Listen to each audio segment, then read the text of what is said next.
बकऱ्याच्या मुंडी पायाचा रस्सा म्हटलं का तो झणझणीत झालाच पाहिजे। तर अशा प्रकारे आज मी तुम्हाला बकऱ्याच्या मुंडी पायाचा झणझणीत असा रस्सा कसा बनवायचा याची रेसिपी सांगणार आहे। अगदी अचूक मसाल्यांसह हा व्हिडिओ आहे, तर व्हिडिओ शेवटपर्यंत नक्की बघा। आणि तुम्हाला जर परफेक्ट मुंडी पाय जर बनवायचे असतील तर ही रेसिपी अजिबात स्किप करू नका, व्हिडिओ शेवटपर्यंत नक्की बघा। आणि खरंच जर व्हिडिओ आवडत असेल ना तर प्लीज लाईक बटनावर क्लिक करा आणि चॅनल अजूनही सबस्क्राइब केलं नसेल तर सबस्क्राइब करून घ्या। इथे मी एका बकऱ्याचे मुंडी पाय असे भाजून आणलेले आहेत आणि त्याचे व्यवस्थित पीस करून घेतलेले आहेत। त्यानंतर ते स्वच्छ करून घ्यायचे, कुठं केस वगैरे लागलेली आहेत की नाही, आणि अशा प्रकारे 2 ते 3 पाण्यामध्ये स्वच्छ हे धुवून घ्यायचे आहेत। आता धुताना सर्व पीस व्यवस्थित चोळून धुवायचे, जेणेकरून त्याचा जो खरपूसपणा असतो तो निघून जाईल। आणि अशा प्रकारे पाणी नितळून घ्यायचं आहे। त्यानंतर एक वाटीभर इतकं मटण एक्स्ट्रा घ्यायचं आहे आणि ते यामध्ये ॲड करायचं आहे। मटणामुळे खूप छान चव येते मुंडी पायला। आता 2 मोठे चमचे तेल आणि हळद टाकलेली आहे, त्यानंतर चवीनुसार मीठ टाकलेलं आहे आणि हे व्यवस्थित तेलात परतून त्यानंतर हे मटण मुंडी पायाचं मटण जे आहे ते आपण यामध्ये घालणार आहोत आणि व्यवस्थित असं परतून घ्यायचं आहे। परतताना गॅस थोडा मोठाच ठेवायचा, म्हणजे व्यवस्थित परतलं जातं। हळद मीठ सगळ्या मटणाच्या पीसला व्यवस्थित लागलं जातं। तर आता अशा प्रकारे परतून झाल्यानंतर आपण याची वाफ काढायची आहे, म्हणजे ह्याच्यावर ताट ठेवायचं आणि त्याच्यामध्ये पाणी ठेवायचं आहे। आणि पाणी ठेवल्यानंतर ते पाणी जिथपर्यंत गरम होत नाही तिथपर्यंत अजिबात ताट काढायचं नाही। पाणी एक तांब्याभर इतकं ओतायचं आहे। खोलगट ताट घ्यायचं जेणेकरून जास्त पाणी बसेल त्या ताटामध्ये। आणि हे पहा, असं बुडबुडे आल्यानंतर ते पाणी आपण मटणामध्ये घालणार आहोत। आता असं करण्यामागचं कारण देखील मी तुम्हाला पुढे सांगणार आहेच। त्यानंतर अद्रक लसूणची जाडी भरडी अशी कुटलेली पेस्ट घालायची आहे।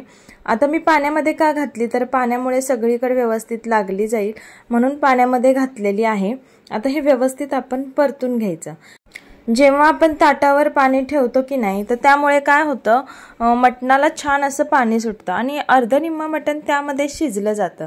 तर आता आपल्याला जिथपर्यंत रस्सा हवा आहे तिथपर्यंत ही प्रोसेस पुन्हा पुन्हा फॉलो करायची, म्हणजे त्या प्रमाणात रस्सा देखील होतो, मटण देखील व्यवस्थित शिजलं जातं। मटणाचा जो मेन अर्क असतो तो पूर्ण रश्श्यामध्ये उतरला जातो। आता पुन्हा एकदा बघा, मी इथे अर्धा तांब्या इतकं पाणी ओतलेलं आहे।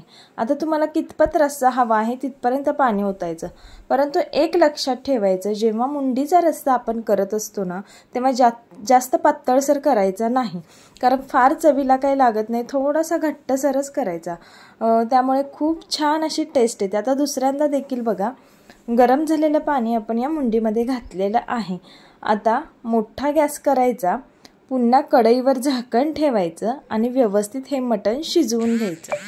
प्रत्येक वेळेस आपण हे मटण हलवून घ्यायचं आहे। तर अशा प्रकारे आता मटण आपलं व्यवस्थित शिजून होतंय, तोपर्यंत मसाल्याची तयारी करूया। गॅसवर मी इथे एक तवा ठेवलेला आहे, तवा मीडियम फ्लेमवर ठेवलाय। त्यानंतर 2 मोठे कांदे उभे चिरून घेतलेले आहेत ते या तव्यामध्ये घातलेत।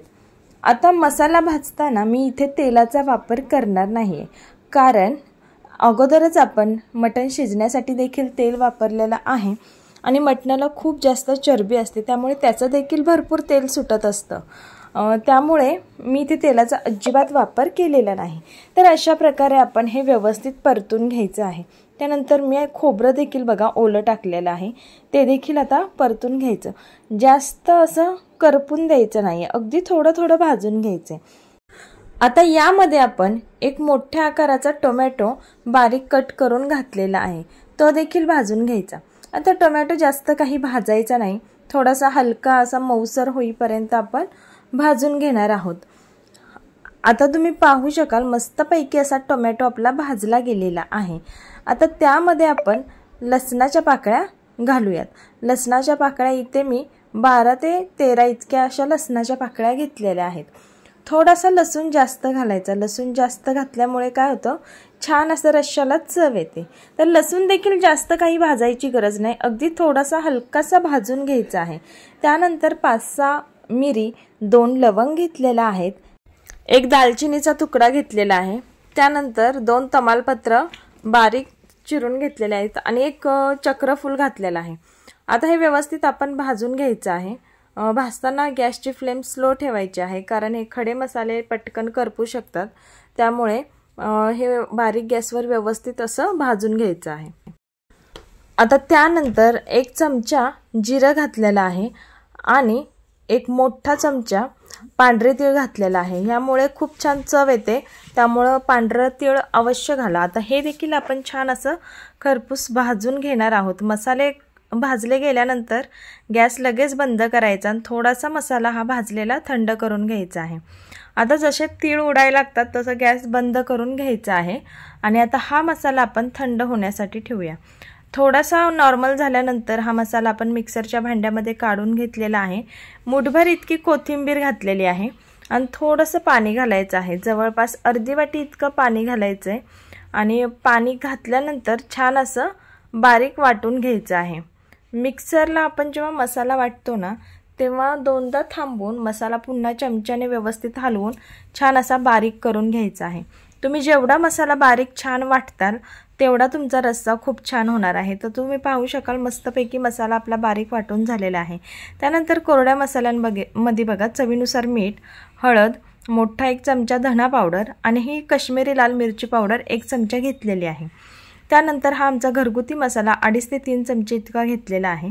यामध्ये गरम मसाला पण आहे, जिरा पावडर आहे, त्यामुळे बाकीचे काही मसाले मी घेतलेले नाहीये। तुमचा जर विकतचा मसाला असेल तर तुम्ही जिरा पावडर, गरम मसाला ॲड करू शकता। आता आपण इथे मुंडी आपली शिजते तोपर्यंत मसाल्याची तयारी करूया। 2 मोठे चमचे तेल घेतलेलं आहे। अगदी थोडंसं गरम झाल्यानंतर हे कोरडे मसाले आपण त्यामध्ये घालणार आहोत आणि छान असे 1 ते 2 मिनिट बारीक गॅसवर परतून घ्यायचे आहेत। आता असं करण्याचं कारण म्हणजे जो आपल्या आमटीला कट येतो, तर्री येते ना, ती यामुळेच येते। त्यामुळे तुम्हाला जर कट तर्री हवी असेल तर या प्रकारे फोडणी मारा। आता हे व्यवस्थित 1 ते 2 मिनिटं परतून झाल्यानंतर आपण जे वाटलेलं वाटण होतं ना ते यामध्ये घालायचं आहे आणि ते देखील 3 ते 4 मिनिटं आपण परतून घेणार आहोत। आता सगळा मसाला घातल्यानंतर हा छान त्या कटमध्ये जो आपण अगोदर मसाला घातलेला त्याच्यामध्ये एकजीव करून घ्यायचा आहे आणि असं 3 ते 4 मिनिटं व्यवस्थित हा मसाला भाजून घ्यायचा आहे। भाजून घेतल्यानंतर जे आपण मसाल्याच्या भांड्यामध्ये पाणी टाकून थोडंसं घ्यायचं आहे, कारण मसाला अजिबात वाया घालवून जायचा नाही।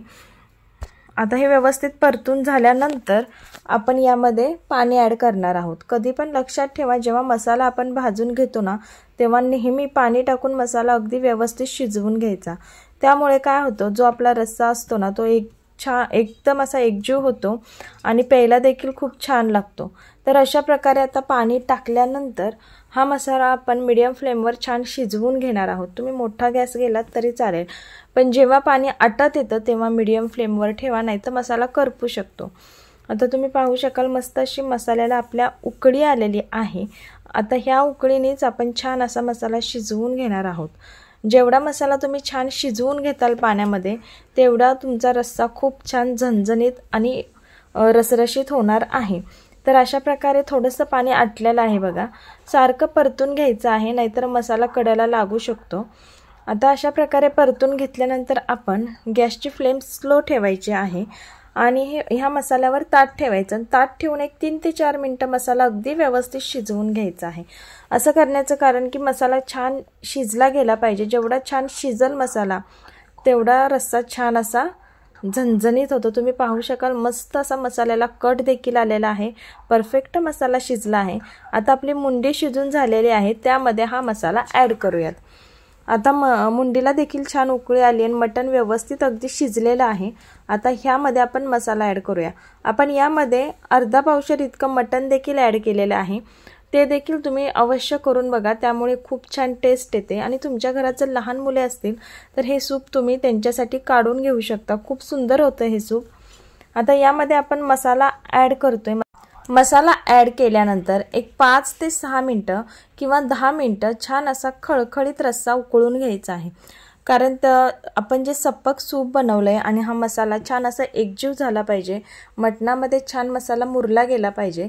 त्यामुळे 10 मिनिटं तरी छान खळखळून उकळी आणायची आहे, त्यामुळे छान एकजीव रस्सा होतो आणि तर्री देखील वरती येते। त्यामुळे अशा प्रकारे तुम्ही नक्की मटण शिजवून बघा आणि अशा प्रकारे फोडणी मारा, झणझणीत रस्सा तयार होतो। तर तुम्हाला ही कोल्हापुरी झणझणीत मटण मुंडीची रेसिपी कशी वाटली, झणझणीत रस्सा कसा वाटला, नक्की आम्हाला कमेंट करून कळवा। आणि हो, नक्की अशा प्रकारे ट्राय करा।